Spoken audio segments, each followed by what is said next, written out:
তো কেমন আছো সবাই? আশা করি সবাই ভালো আছো। আজকে আমাদের প্ল্যান্টে এসেছিলো এই মেশিনটা। এই এত বড় মেশিনটা দিয়ে কী কাজ হচ্ছে দেখবে তোমরা।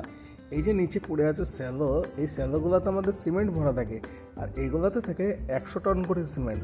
তাই এই যে বড় ক্রেনটা আজকে এসছে, 100 টনের ক্রেন এসছে, এই ক্রেনটা দিয়ে আজকে এটাকে বসানো হচ্ছে। আর এগুলো খুব সেফটির সঙ্গে এই কাজগুলো করতে হয় কোনো। আর এই ক্রেনগুলোর ভাড়াও কয়েক লক্ষ টাকা হয়। আর একটা দেখছো পড়ে আছে, এরপরে ওটাকে লাগানো হবে। যেহেতু এবার লাঞ্চ টাইম হচ্ছে, সেই জন্য সবাই কাজ থেকে ছুটি করার চেষ্টা করছে। তাই এটা বসানো হয়ে গেলে সবাই এখান থেকে খাওয়ার টাইম হয়ে যাবে। তাই নেক্সট ভিডিওতে আমি তোমাদেরকে দেখাবো যে এগুলোতে কীভাবে সিমেন্ট ভরা হয় এবং সিমেন্ট ভরে তারপর আমাদের কীভাবে প্রোডাকশন চালু হয়। তো আমাদের প্ল্যান্টগুলো এখন নতুন এসছে। এই প্ল্যান্টের পিছনে আমার কাজ হলো যে এই যে প্ল্যান্টটাকে বসানো হচ্ছে, এর জন্য একটা পারমিশন নিতে হয় জিবিসিবি, মানে গুজরাট পলিউশন কন্ট্রোল বোর্ডের কাছে। আর এটা যখন চালনা করা হবে তখন একটা পারমিশন নিতে হয়। তাই এর মেনলি কাগজপত্রগুলো পলিউশন ডিপার্টমেন্টে পাঠিয়ে তার পারমিশন করানোর কাজটাই হচ্ছে আমার কাজ। তো আমি সেটাই দেখছিলাম। এরপর আমার কাজ শুরু হবে, কারণ প্রথমটা আমি করে ফেলেছি ইনস্টলেশনটা।